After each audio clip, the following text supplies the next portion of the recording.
Against the Current is sponsored in part by ServPro of Pulaski and Laurel counties. When fire or water damage takes over your life, trust the team in green at ServPro to help you make it like it never even happened. They provide 24/7 service when you need it most. Give the local office a call at 606-877-2160 or online at servpro-pulaski-laurel-counties.com. Franchises are independently owned and operated. All right, today I'm joined by Taylor Sears with Silent Guard Security. Taylor's originally from right here in Somerset, and currently he and his wife, which has been 30 days. Have you reached that point yet? Okay. Kelly live in Lexington and probably with their most famous member of the entire Sears family, Sir Barton. Yeah. Taylor graduated from Northern Kentucky and then went to work for the Cincinnati Bengals. I'll go on record and say this, and I don't root for them because I can't root for anything Cincinnati. Just part of it. But the Bengals have not been the same since you left. There's all this hype about this guy named Joe Burrow, but he's still no Taylor Sears. So I'm sure the Bengals would still like to have you back. That's right. You go back. They've already lost 2 games. See, there you go. That's right. How it's been ever since you left. Yeah. And after that time with the Bengals, Taylor worked directly under Governor Bevin for a few years, and his most recent position was as a project manager at the Kentucky Cabinet for Economic Development. Taylor, I guess you can say, returned to the family business in March 2019. All that being said, Taylor, I'd like to start with a few rapid-fire questions, kind of get the creative juices flowing here. And with these questions, you're either going to gain significant credibility with the thousands and thousands and thousands of listeners to the show, or you're going to risk them tuning out completely on this podcast. Yeah. So no pressure here. But no pressure. I'll just ask a question, and then you just fire right back. Most importantly, waffles or pancakes? Waffles. Good answer. Sausage or bacon? Sausage. Donut or bagel? Donuts. Favorite cereal? Probably Apple Jacks, I'd say. Oh, man. Yeah. That's an answer I wasn't expecting. Boone actually polished off a bowl of that last night. So yeah, I like Lucky Charms too. Okay. A lot of sugar. I think it's like the Amish store has like those big packages where it's just the marshmallows. Yeah, I like those. That's my favorite part. Last 2 questions here. Maybe a favorite book or podcast article, whatever you may have that's been maybe the most recently that you've read or listened to. I think probably the most influential book recently, it's something we may even talk about here in a little bit. It's a book called Traction by Gino Wickman. I don't know if that's something you've heard of, but we'll talk about that probably here in a little bit. That's actually one that's on my reading list. Finally, last question. Love to win or hate to lose? I think I hate to lose more than anything. Why so? Just the fire of losing, or? Yeah, I don't know. There's just something about winning is all well and great, but then you just got to keep, I don't know. I just hate losing. I think there's something about giving your best effort and not coming out on top. It just sucks. So I think that's more so what drives me than actually winning. You know, you can always keep winning, but you want to stop losing. That makes sense. Absolutely. I like that. All right. So first, Taylor, I want you to help me maybe catch those up for those maybe aren't as familiar with Silent Guard, maybe don't know the history of Silent Guard, but could you just give me a little bit of who, what, when, why, how, why? Yep. I probably already said that too, of Silent Guard and how it got started. Yeah, so Silent Guard started in 1994. It was actually a division of South Kentucky RICC, so division of the electric co-op here in Somerset. And they started the company, they got into the security industry because they had a product called meter minders. And I was obviously very little at the time. I was born in 92, so I don't remember all the details, but they had a product that was a little bit ahead of its time in terms of these meter minders that they could put into homes with the security system, and they could track the meter readings without actually having to send a truck out to the house and physically go read it. But what happens when you've got a subdivision of, there's 10 houses on a street and only 3 of them have meter minders, well, you've still got to send somebody to go read the other 7. So it wasn't practical. It was a little bit ahead of its time. They kind of transitioned into doing more just security systems. My dad started working there, and I believe was actually the general manager of a very small team for a while. And they did a little bit of everything. They sold and installed and serviced and took the calls from the monitor. They were the monitoring station. And then fast forward a few years to the late 90s, around 2000, my parents, as well as a couple other partners, bought out Silent Guard from South Kentucky RICC. I believe that was in 2000. And then a couple years or a year or so after that, my parents ended up buying out those other partners. So it's been something that my family's been involved in for a long, long time that I've kind of grown up around. And what we do for those of you that aren't familiar with it. So we started as a company that strictly just did residential security systems, your basic alarm panel on the wall that if you open a door when the system's armed, it sets it off and it calls the police. So that's kind of how it started. And what it's turned into now is our motto literally is that we're more than just Silent Guard, more than just security. We do a lot more than just the basic alarm system, with the alarm system kind of being the hub that is the transition into all those other things. So for example, at my house, you can press a button on my phone from anywhere in the world and I can make just today I had to let somebody in my garage. I can press a button from anywhere in the world and let them in my garage. I can see they walked in my front door. The door is unlocked for them because I did it from my phone. They walk in, get what they needed. I saw them leave on my cameras, and then I shut everything back. So there's much more than just that. We do residential and commercial security, video surveillance, access control, as well as home automation. We do some AV stuff. So, home theater, a little bit of central vac. We kind of delve into all kinds of stuff depending on what people need. Pretty much anything low voltage is kind of the easiest way to explain it. Long answer to a short question, but that's... Hey, no, that's exactly what we wanted. And I remember talking with your dad probably sometime before you, I guess, came home, so to speak. I'll be honest, he didn't seem to have much confidence that you would be joining the family business. So I think that was definitely a pleasant surprise. Walk me through what that process was like for you, because you were with economic development working. I remember I talked to you, you'd be all over the country, sometimes all over the world, a variety of different businesses. What was that process like to come back home? Yeah, so I guess you have to back up a little bit farther. When I worked in the governor's office, it was, I made the comment to my dad one time, it was like throwing buckets of water into the ocean. Like you can't totally, although you know that the work that you're doing is meaningful, and I was just a small fish in a big pond and low man on the totem pole and all that stuff, but just it felt meaningful and it was awesome, but I wanted to be able to see results of my day-to-day effort. And I saw an opportunity to, as the timing was right, to maybe move on from Governor Bevin's office.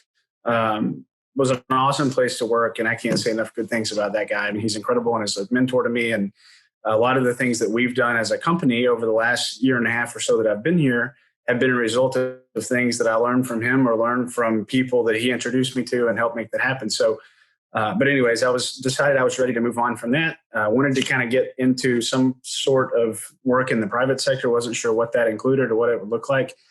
But an opportunity came up to work in the Cabinet for Economic Development, like you mentioned, which was really, really an awesome opportunity. I got to sit across the table of CEOs of Fortune 50 and Fortune 100 companies from around the world and try to convince them that, yeah, they may be from India or China or Australia or Ireland or even Oklahoma, but where they're doing business is they need to be doing business in Kentucky. They need to be hiring our people. They need to be training our students. They need to be investing in resources that we have here because Kentucky is such a great place to live and do business and to work. So that's what I got to do for, a couple of years, and finally decided, that was fun, but I got to negotiate these tax incentives on behalf of the state of Kentucky, where they're coming in and they may be hiring 100 people, paying $20 an hour. And I got to the point where I was like, I want to stop giving away the state's money. That's kind of essentially what we were doing to generate more revenue for the state. It wasn't just giving away dollars, but I thought I want to be on the other side of this. I got to see how businesses operate and tour the most random places that I've been in the state of Kentucky and around the country. But there's very few little towns in Kentucky that I've not been in, and there's very few little towns that have some sort of manufacturing operation that I've not got to tour or see, how it works at some point. And I was ready to get on the other side of that. So Silent Guard has grown. We started in '94 just in Somerset, Kentucky, and then you fast forward to 2000 to 2010 to 15 to 20, and we've just grown geographically so much that honestly, I just saw it from a distance that I felt like my mom and dad needed help. Not that I in and of myself was all that great. I just saw that they needed an extra set of hands more than anything.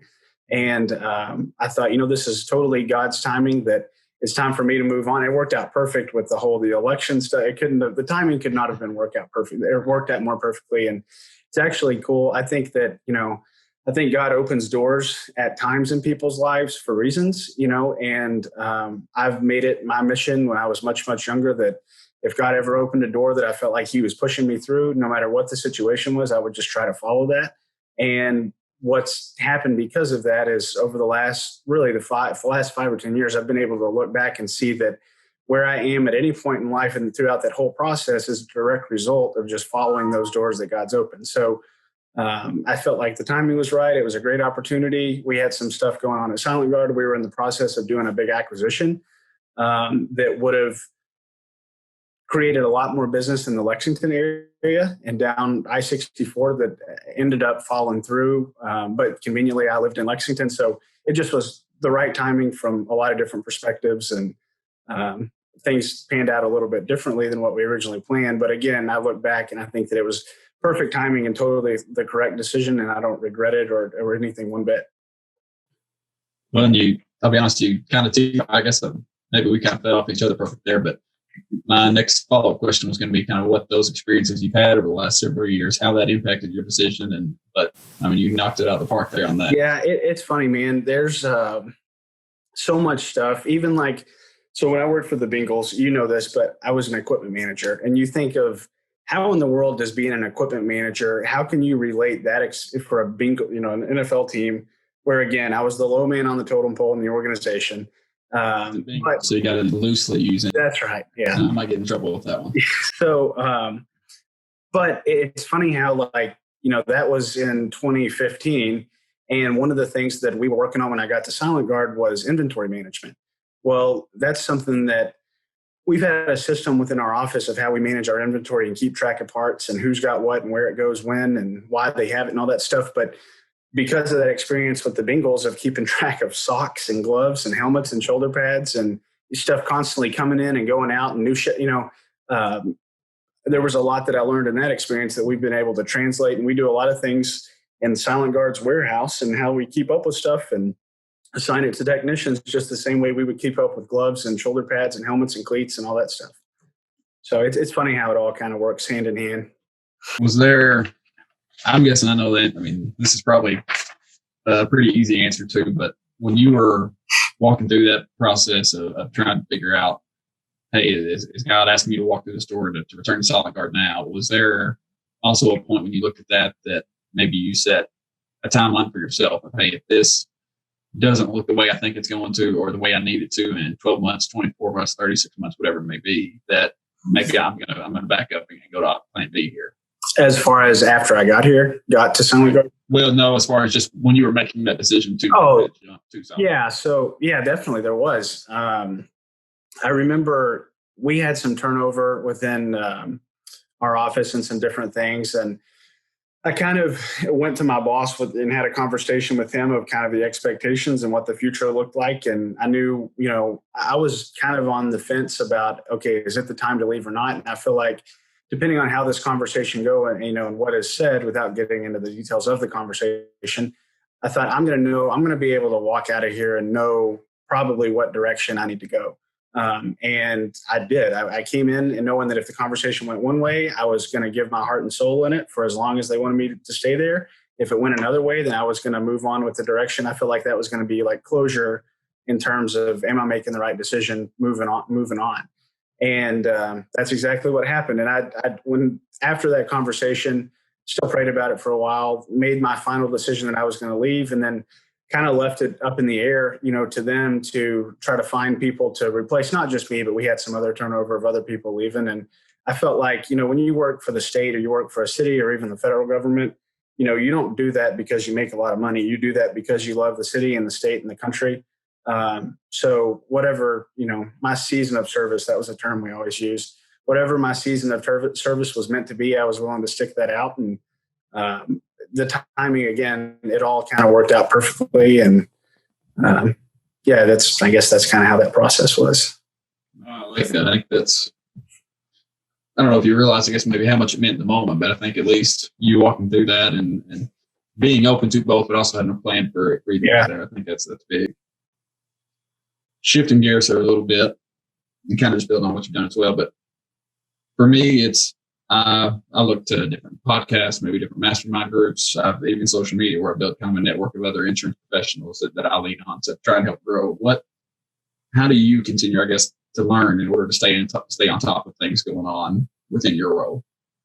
Yeah. So I guess to back up a little bit as far as what my role even is, I'm still trying to figure that out on a day-to-day basis. But when I told my mom and dad I was going to come work with them, I told them, I was like, listen, I don't care what I do. You've all mentioned you need help. You need more help. Whatever you need, we'll do it. And they didn't know what the role was going to be either. They said, let's just figure it out as we go. So my job the last however many months, I guess since March of last year, has literally just been to constantly learn and figure out where can we improve. So the first thing they asked me to do was to really go out and understand our industry, understand what we do and why we do it, but then understand our business and understand why does every person in our business do what they do and do things the way that they do it, not to get into this is the way we've always done things, but to understand how we go about running our business. And then I spent, probably the first 6 or 8 months traveling the country, just talking on the phone to people all day long. I sat down with every person in our office to understand what exactly they did. What does your day-to-day look like? What do you do? Where do you have pain points? Where do you feel that there's areas that could be improved?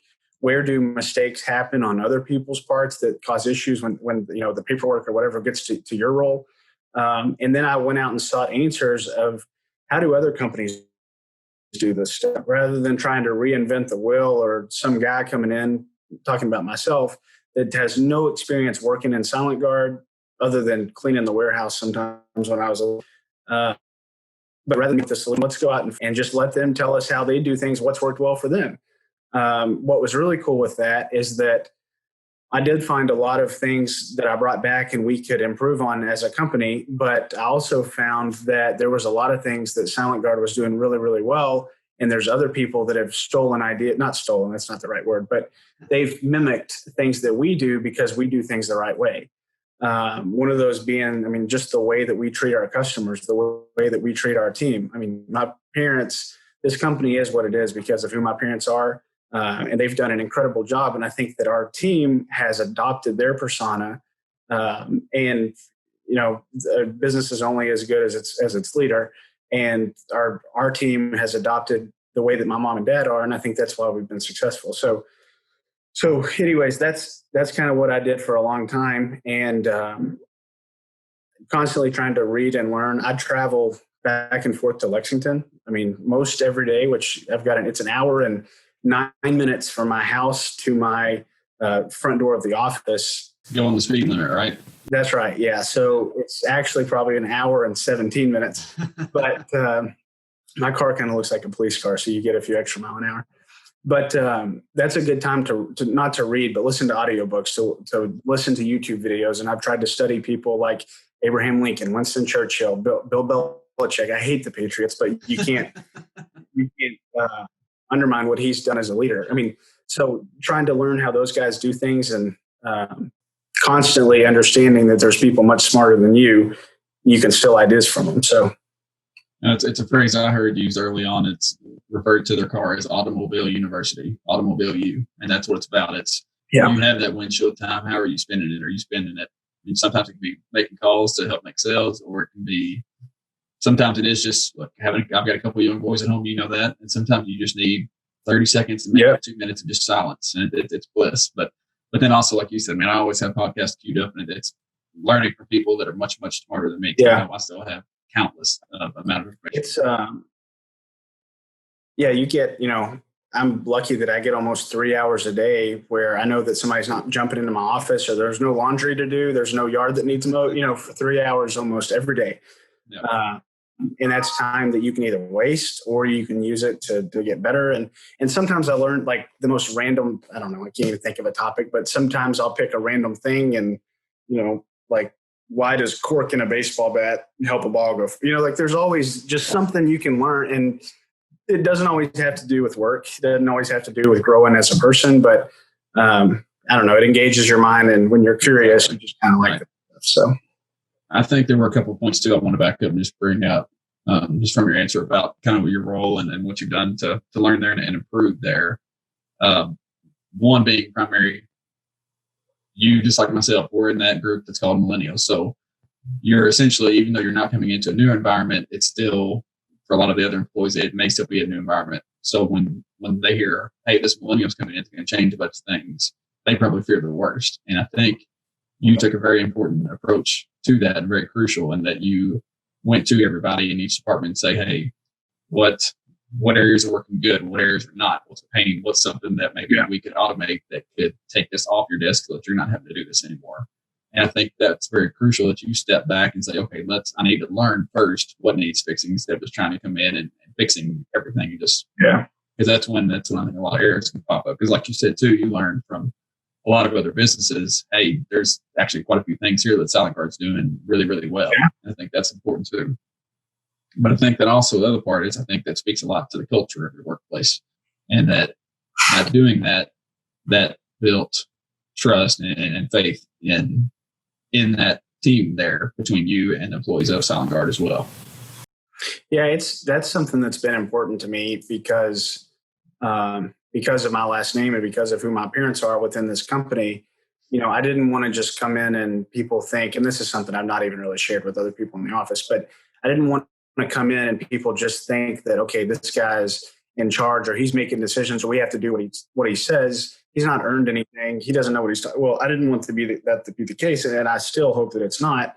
I've tried to, like I said, I drive almost an hour and a half to work every morning, and still try to be one of the first ones here. Not always happen. There's a lot of construction on 75 around Mount Vernon, so that doesn't always happen. But we've also got a dog we bring to work, and that kind of slows things down in the morning. But you have to earn the respect. And what I've tried to do is really understand not just the business, but also the people and what makes people tick.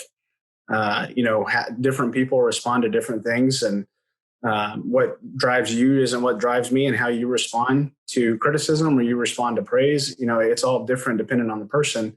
And a lot of it, a lot of the things that we've done in the process of traveling around the country. There's a company in Ohio, a guy, his name's Brian Schmidt, but he's a close friend of my parents and somebody that I've got to know and has kind of become a mentor to me within the security industry. Another guy in our office, we drove up to Mansfield, Ohio, and spent, 7 or 8 hours at their office trying to understand everything it is that they do on a day-to-day basis and why they do it. And we probably asked 1,500 questions over the course of the day. And at the end of the day, Brian handed me this book. And he said, I think not in like a micro level, kind of way, but more on a macro level, this book will answer all of your questions that you've asked all day.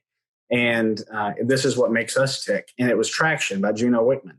And it's an incredible book about what's called the entrepreneurial operating system. So just like your Mac, your iPhone runs on iOS, our business runs on EOS, the entrepreneurial operating system. And it talks about, what is your vision as a company? Who are the people, and are they on the right seats? What are the issues that your company faces? What's the data say? What are your processes? And then can you create solutions to all those things and then have traction, what they call traction? And that's where you can get all those things kind of on the right path and stay on that path and create traction. And that's the book is incredible, but that's kind of how we've been running our company the last year. And I'm telling you, not just the sales, it's been an incredible year of 2020, despite all the crazy stuff that's been happening. But just the way that our company runs now, and the voice that everybody feels like they have at the table to get things done. There's no more bickering and bantering of, when stuff happens. We're adults. We come to the table, we figure it out, we fix it, and we move on. And I think our whole company's been better for it. Well, and I think this probably came up too, along with one of the kind of new practices, or maybe even overhaul, you may call it, that you put in. And this goes back to one of our discussions we probably was pre-COVID, and it's been too long now. I don't know how long COVID exactly has even been. But it was that conversation that really sparked the interest for me to even start this podcast. And that was kind of what got the wheels turning and got me wanting to. And there was a lot that you talked about how you guys pretty much automated your sales process and really the overall workflow throughout your entire office. Thankfully, you guys were already doing this pre-COVID, but like a lot of businesses, you all were naturally heavy paper, meaning that everything you did was on paper. and there were rooms, a lot of offices have, they're just full of filing cabinets that are just full of that paper. Talk to me a little bit about that process, kind of what you all did, and then I guess the next thing would be kind of maybe how it was received within the office. Yeah, so that's part of this whole EOS thing. We figured out that the first thing we wanted to do with that was take a step back, and this is how I'll get to your answer to that question. But we literally stepped back and we took a blank chalkboard of every person in our office, and not necessarily what their role it was, but what are the roles within the office that we need done, and then who are the people, and what are their strengths and what are their weaknesses? Where do people maybe not click together? And that was the first thing. We had to figure out what is our vision of who we want to be in the future, and how do we get there by putting the right people on the bus? Well, part of our vision is that we want to expand and we want to open multiple offices. So once we got the right people on the bus and the right seats within our office, we had to figure out, okay, what are the issues that are stopping us from reaching this vision? Like you just talked about, when you've got rooms and rooms full of folders and papers and different things that are printed out, when you're literally like handwriting on a piece of paper and then passing it to the next person, well, when you've got another office and another 90 miles away, you can't do that. You can't pass papers. Whenever you grow where you've got thousands and thousands of customers, and now we've got customers in, I don't know, 6 or 7 different states, I believe, primarily Kentucky and Tennessee and Indiana, but we've got a few outside of there too. But once you start doing that and your phones are ringing off the hook, well, we don't have time to answer the phone all day. So what can we do for our office staff to make things easier so that they're not having to answer the phone all day? We found all these issues. And what I had to do, and what kind of made my job tough, was one, to find what are the solutions, how are other people doing this, and how do we get better? But then to your question, how do we teach old dogs new tricks? Not old dogs in terms of just old people. Most people here are not very old. But it's, if you take any group of 5 people, it doesn't even matter what age group it is, you're going to have 1 or 2 there that are better with technology than anyone else. Yeah. We've 20, 30, 50, 60-year-olds. That's just part of it. Yeah. And what's funny is some of the people that we thought there's no way they'll adopt this and be on board and figure it, and just like we're able to catch it just like this. And there's other people like myself sometimes that we thought, okay, we'll grasp this immediately. And there's still things that rattles my brain, and I'm the one that has kind of brought all this stuff in. So what we had to do was, first off, part of those conversations where we sit down with people and found out what are the issues that you're facing.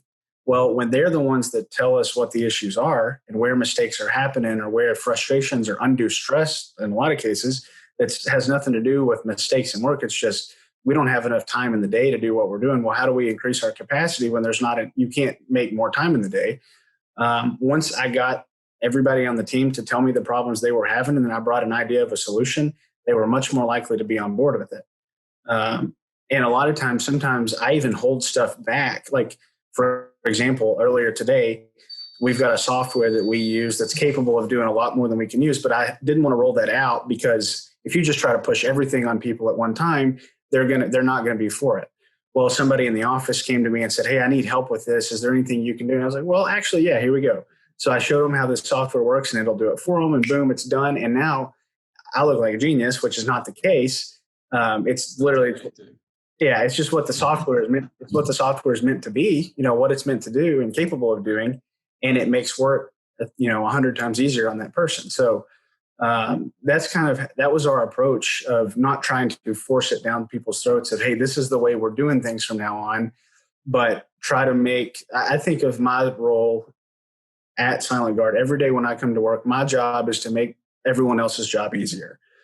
If that means being an extra set of hands today to just hold a ladder while somebody's climbing up, or tomorrow it means finding a new software to increase efficiency and limit mistakes, then so be it. But that's what I feel like my role is every day. And because of that, we had a goal to be, part of our vision was that we wanted to be totally paperless by the end of 2020. Well, thank God we were totally paperless by January of 2020. And when COVID hit, we were able to have our entire office staff working from home, still working from their computers, getting our technicians what they needed. Our salesmen were able to get the paperwork. The whole thing just worked seamlessly. And without this digital transformation, that wouldn't have been the case. Yeah. Well, I think you kind of hit that point too, and that's what some of our conversation with some other episodes have been as well, is early adopters. And I think that's something that's been preached about for probably 10 or 15 years. And I think COVID had just naturally amplified that, is that those businesses that are willing to invest, not even just the money, but the time and the resources to adapt to new technologies, adapt to new processes, they're going to be the ones that once COVID is over are going to, I think, thrive and then multiply in their efforts. And I think, like you said, having that done in January has been a tremendous help to you all throughout this entire process, having to work from home, having to be apart from each other. I think Silent Guard as a company, we've got a solid company and we've got a great product and a great service and we've got a great team of people. And I think we're like, me working here, we were like a lot of small businesses in terms of you had nobody whose sole job was just to work on the business. Everybody is working in the business. So anybody that would have came in and was doing what I was doing could have done the same thing. It wasn't me. It's just that I had time to do it. Right. But literally, we just spent all day, every day working on the business.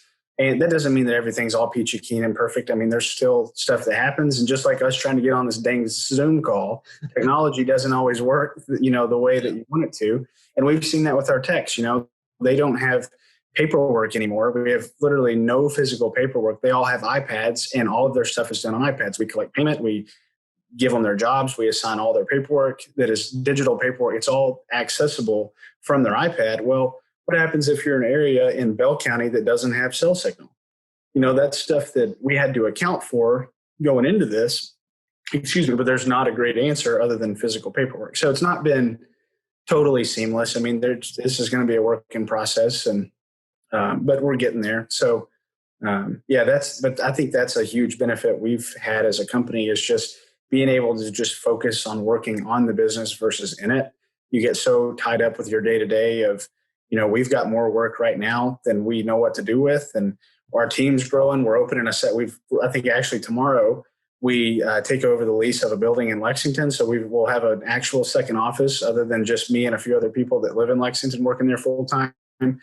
We've got a new guy starting Monday. We're in the process of interviewing a few more. I mean, we're growing like crazy, which is awesome. But to be able to scale, you can't do that when you're still doing things the same way you did in 1994. Although they work, you don't have time to make mistakes. Because every mistake you make it's real money. So if it's just by a happy chance or by kind of what you mentioned earlier in the podcast, when God's opening doors to tell you to push through and go forward. Yeah. This has kind of become a podcast where people and businesses are starting to announce new locations they're opening. Last episode I did, and I kind of knew they were, but they announced on the podcast, hey, they're opening a location in Bowling Green, and now you guys too announcing the new location in Lexington. So I'm fine if that trend keeps going. That means everybody's growing, and that's right. Happy to support people in their growth. Yeah, it's awesome. And you think of what we've been able to do, and there's a great company right down the street, Modern Systems, great security company. Great family-owned business, good people. They're competitors of ours, but we're frenemies. But they're good people and they do things the right way. But what's cool is we're two of the 3 or 4 largest security companies in the state of Kentucky, based out of Somerset. We're less than a mile apart, and it's just evident that people here do things the right way. And I know they're having success and they're growing, and we're having success and growing. It's cool to see that all ships rise with the tide. And it's been awesome to watch. I know Blake that works over there, he's kind of taken over for his dad, is doing a really good job. And it's fun. There's kind of this new, just like, there's this whole new layer of young professionals in our community. And I think that we're all going to be able to take the businesses hopefully to the next level. And part of that is growth. There's only so many people, and there's only so many homes and businesses in Somerset that need security systems. There are only so many people that need insurance. We've got to keep growing, and it's cool. There's a lot of good things happening in the community. I like that. So one last thing I want to touch on this, and then we'll kind of wrap things up here. But for maybe a business or entrepreneur that's out there wanting to maybe digitize their business or kind of automate a lot of things they're doing, can you kind of give just like a brief overlay of, hey, we spent this much time asking questions, or kind of lay out that process? Hey, we spent the first 2 months was asking questions of all our employees and figuring things out. Step 2, we spent uploading and scanning documents to get everything together. And just kind of walk through that for me real quick. Yeah, so we knew going into this, it wasn't going to happen overnight. With that being said, when Brian handed me that book, when he handed me Traction, he said, if you guys want to get to this point of where we're at and what we're doing, he said, it took us over a year and a half to get to where we're at. And we thought, that's no way this is going to happen. We can do this quick and, get everybody on board and all this stuff. But it's been since, June of last year. And I spent probably from March to, I don't know, sometime late fall traveling, getting to know other people, constantly researching, and something I've mentioned to you before, but we've tried to adopt this mentality. And this is something I learned working in the governor's office that a lot of the Japanese companies do. Toyota is known for this. They've even got a person that is directly in charge of this, and it's called Kaizen. So Kaizen in Japanese means continuous improvement, or to change for the better, constantly changing for the better.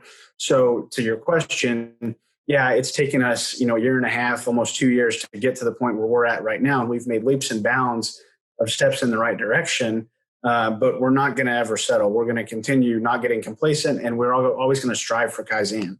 So if there's something tomorrow that allows us to do something better, that process is going to be continuous improvement. I mean, that's what we're trying to adopt from everybody within our entire team to just follow that Kaizen mentality. That may even be a name of the show here. We'll kind of see what happens with it. There you go. Taylor, I want to be a good steward of your time, and thank you for joining and taking the time to do this. Is there anything else maybe that you want people to know, maybe about Silent Guard, maybe just something unique to you all, something unique to you? I kind of gave you the microphone here. Yeah, no, I mean, we're Silent Guard's doing a lot of good things. I mean, you're going to see that we're going to continue to be innovative and find it's something that we've always tried to do, but there's a newfound energy, and we've got new resources within our office where we're going to continue to try to find the best products that there are out there. I mean, Silent Guard, we really are more than just security. And yeah, we want to sell great security systems, and we want you to have all the cool stuff in your house, and we want you to have the best that there is. But we also, we strive to be good stewards of our time and of our money and in our community, and be good partners. So I hope that if anybody needs a security system, you call us. But if you need anything else too, even if you're not a customer, and we're here to help if there's anything we can do for anybody listening to this show. If we have a relationship with you or not, we'd love to take care of you and lend a helping hand if there's ever an opportunity.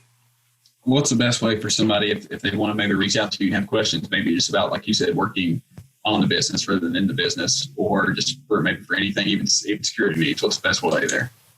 Yeah, so my email address, which you're always welcome to shoot an email, is Taylor, TAYLOR.SEARS at silentguard.net. So feel free to shoot me an email directly, or you can call our office. Our Somerset office number is 606-677-1977, or we've got a new feature, which is part of our whole digital transformation, that we actually have a texting line for customers. So you can pop on our website. There's a little pop-up that allows you to type in your phone number, type in a message, and if it's 11 o'clock at night or 1 o'clock in the night, our phones will ring and we'll get your text message, and whatever it is that you need, we can get back to you immediately. Or if you just want to talk more about this stuff, not security related, reach in and say, hey, I've got a question about Traction and I'd love more about it. Well, they know I'm the Traction guy here at the office. Nice. Well, Taylor, I think, and hopefully it didn't freeze here. Let's pause it just for a minute and wrap this up. I know it may not necessarily work on the video side, but at least maybe on the audio version it will. But Taylor, I think, like you've said too, from your experiences that you've taken and been willing to walk through those doors God's opened for you, I think, like you said, it's created incredible opportunities for you, but it's also allowed you to take those experiences and apply now to really what you put in place here at Silent Guard and really help propel the company forward. I do think too, as well, as just when you look back a few years from now, when you're looking back on today and the COVID times, I think you guys digitizing your process and really taking a team effort, like you said, putting Traction into play, I think it's going to pay off significant dividends for you guys as a whole. But like I said, I want to keep being a good steward of your time, especially since the video version isn't working as well right now. We'll go ahead and in this, I'll have Taylor's information in the show notes. Reach out to him, reach out to anybody at Silent Guard. They'll always be happy to help you. And always a pleasure working with them. And Taylor, hope you have a great weekend.